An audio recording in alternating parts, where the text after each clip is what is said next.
Welcome to my channel, where the scariest stories come to life. Before we dive into today's chilling tale, make sure to hit the subscribe button and turn on notifications, so you never miss a story. Now, let's get into the horror. I was with my two college friends doing a weekend camping trip in the woods near us. I'll use different names for their privacy, so I'll call them Ryan and Jamie. Ryan and I weren't experienced in outdoor activities, so Jamie led us through it. He took us to a small spot by the river, a couple of miles into the woods. There was a huge field on the edge of the river where we set up camp. Nobody else was there. We set everything up in the middle of the field, between the woods and the river, then busted out the beers and sat around the campfire. A little while after getting there, I noticed some people near the tree line. They looked like hunters, dressed in dirty clothes and carrying backpacks, blending into the woods. I didn't see any rifles on them, though, and they were pretty far away. Maybe I just couldn't see them properly. I pointed them out to my friends, but Jamie had a puzzled look. He said that hunting in this area was completely illegal, and it wasn't even hunting season. He seemed really concerned that they were out here. Ryan joked that he was taking it too seriously, and we went back to our random conversations. A few hours later, we agreed to call it a night. The sun had been down for a while, and the hike had worn us out. We all went to our tents, but not being used to camping, I found it extremely hard to fall asleep. Something about being out in the open in a tiny tent, just lying on a thin blow-up mattress, made me feel uneasy. I must have lain there for 2 hours without sleeping. At that point, I could only hope to get at least a couple of hours of rest. Then something instantly shot me wide awake, footsteps approaching our tents. At first, I thought it had to be Ryan or Jamie coming back from using the bathroom. But I hadn't heard them unzip their tents or walk out. A few seconds later, I realized there was more than one set of footsteps, 2, maybe 3, maybe more. They all seemed to be walking in a single file line. I looked at the thin wall of my tent, thinking I should see their lights approaching. But there weren't any lights on at all. Surely, whoever was out there had to have seen our tents set up in the middle of this open field. Nobody in their right mind would just walk past us like that. I didn't know what to do, so I just pretended to be asleep, quietly listening as they got closer. The line of people came within a few feet of us, walking right past our tents. As soon as they were far enough away, I quietly unzipped my tent and peeked out. Just as I did, Ryan did the same. We looked at each other with alarmed faces. We turned our eyes toward the group. They were barely visible, still walking away. I slipped out of my tent and woke Jamie. Both of us explained what had happened. Surprisingly, he seemed even more horrified than either of us, likely because he had camped many times before and knew how odd this was. We started packing up, feeling way too uneasy to stay the rest of the night. While packing, Jamie suddenly told us in a shaky voice to hurry up. We looked at him, then followed his gaze to the tree line. Hiding within it, we saw the silhouettes of 5 or 6 people standing and watching us. My adrenaline was pumping. I shoved everything into my bag, and we all sprinted for the trail. We left our lights off, hoping not to be seen. The rest of the walk, we could barely see anything. Luckily, we made it back. But what that group was doing out there is still unknown. Based on everything we do know, I don't think our encounter with them was an accident. I'm a terrible long-distance driver. I just wanted to put that out there because my inexperience really shows in this story. I almost never drive more than 30 minutes at a time. But for work, I had to make a 10-hour drive from my small hometown to San Francisco, where our main office was. I'd been with the company for less than 6 months, working remotely, so this was my first time making this drive. Unfortunately, the route wasn't along the beautiful California coastal highway.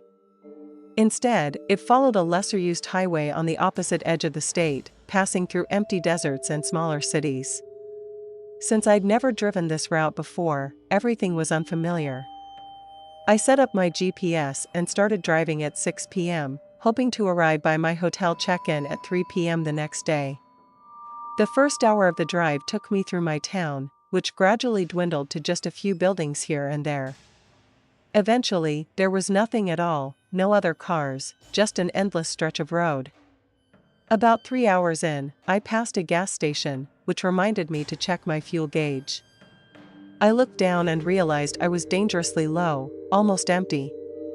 Driving for so long on an empty, boring road had made me space out and not pay attention. Still, I figured I had enough to make it to the next station. For the next 20 minutes, I kept my eyes open for any gas station exits. But as the miles passed with no sign of one, a feeling of dread crept over me.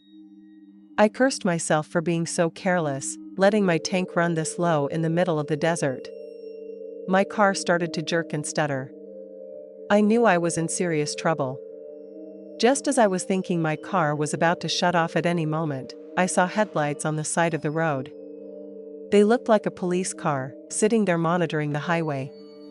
With no other options, I pulled off onto the shoulder and parked a little behind it, hoping they had a gas canister I could use.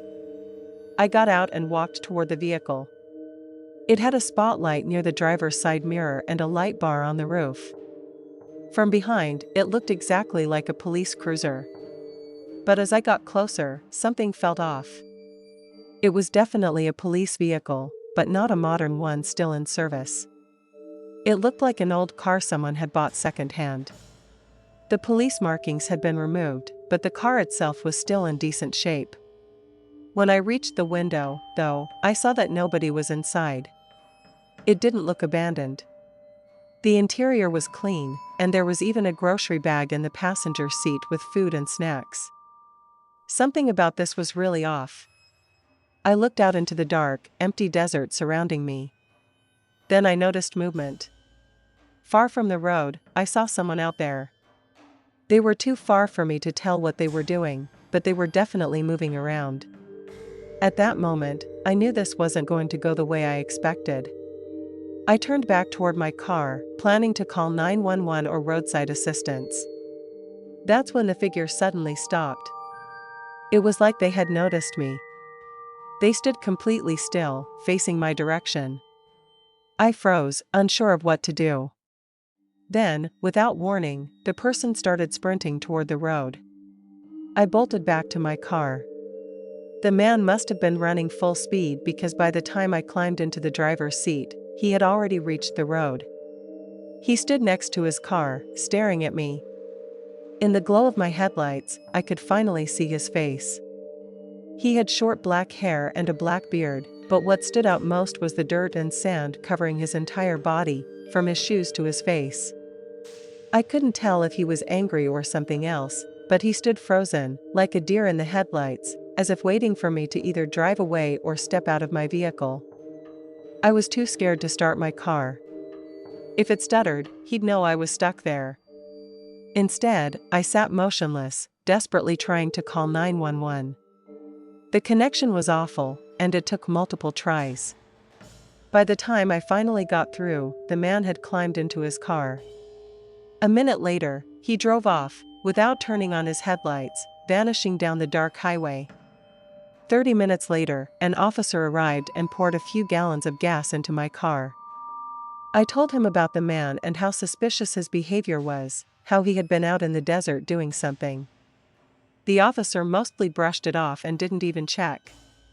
He even joked, maybe he was burying a body out there, acting like it was nothing. I was too shaken to argue. I just wanted to get out of there, so I continued my drive.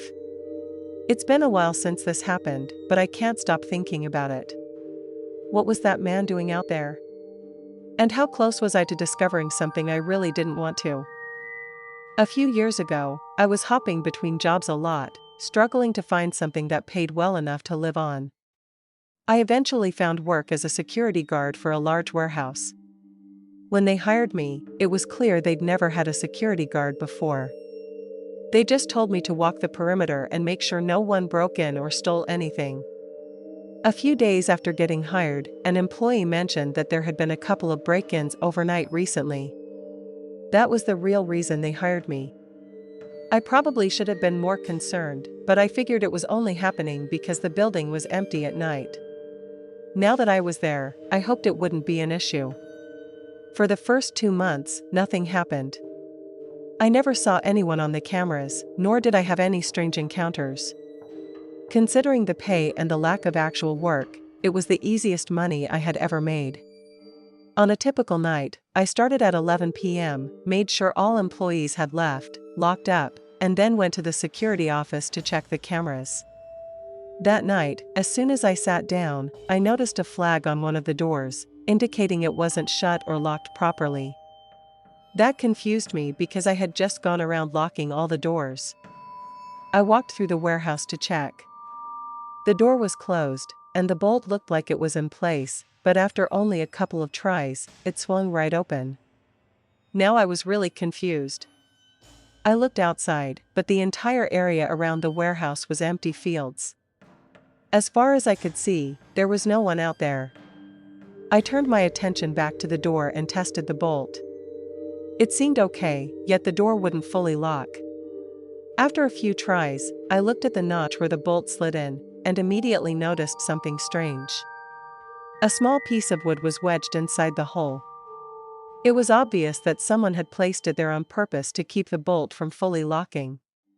Since I had been on duty for hours without seeing any alerts, this had to have been done recently.